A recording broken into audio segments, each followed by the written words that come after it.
Hi traders, welcome to this week's pre-weekly market review by Trade Genius Group. We're looking at the commodities and a few technicals for the up and coming week. Obviously, the week we've just had now was a little bit quiet as far as movement is concerned. We did have Thanksgiving, obviously, and Black Friday, so US markets were kind of closed.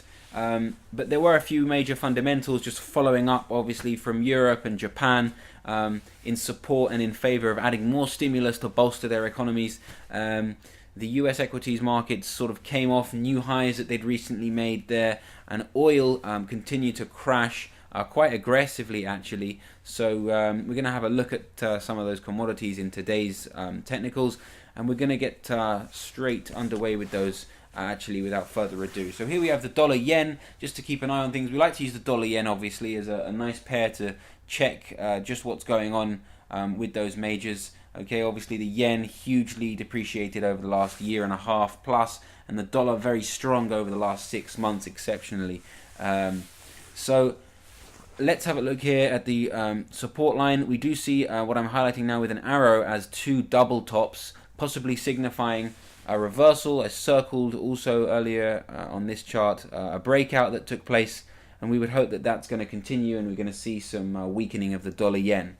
We've now moved on to the euro dollar daily. This has been a sort of megaphone channel, I guess you could argue, but basically lower lows right the way down there, and only recently have we seen a recent attempt to stabilize on the downside here with a low that didn't seem to be quite as low as the previous ones. So now we're seeing a make or break scenario on a resistance point, and it's just short of 126. Once we get that confirmation, traders would be likely to try and buy that pair up, at least for the short term.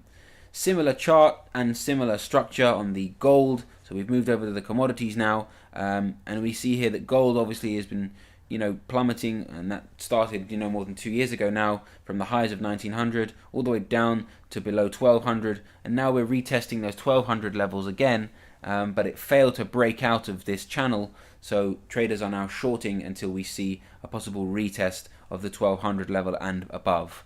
And last but not least, guys, the oil charts have been absolutely abysmal, selling off all the way since they retreated from below the 100 mark. We've just seen selling, and more selling.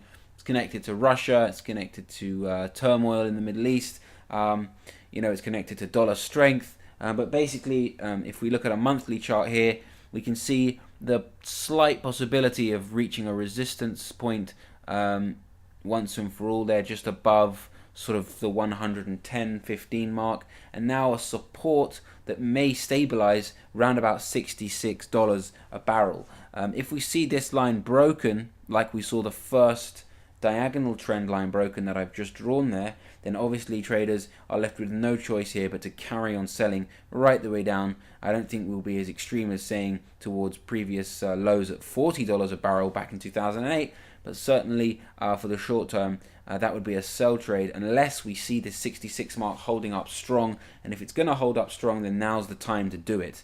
Okay, so that's it really for the week ahead. Remember though, there's some big fundamentals, so keep an eye on the dollar-yen pair and also the Aussie-dollar pair, which is in line with what we were looking at earlier with gold. Those two pairs are very heavily correlated. That's the commodity and the Australian domestic market. So Monday's manufacturing index coming out in the UK and the US, and then we have interest rates in Australia, but obviously the week is sort of geared up towards Thursday's interest rates in the UK and in the Eurozone, followed by those press conferences.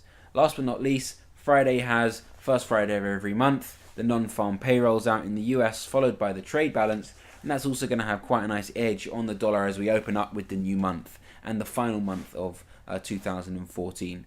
Okay guys, so have a great week and trade safe.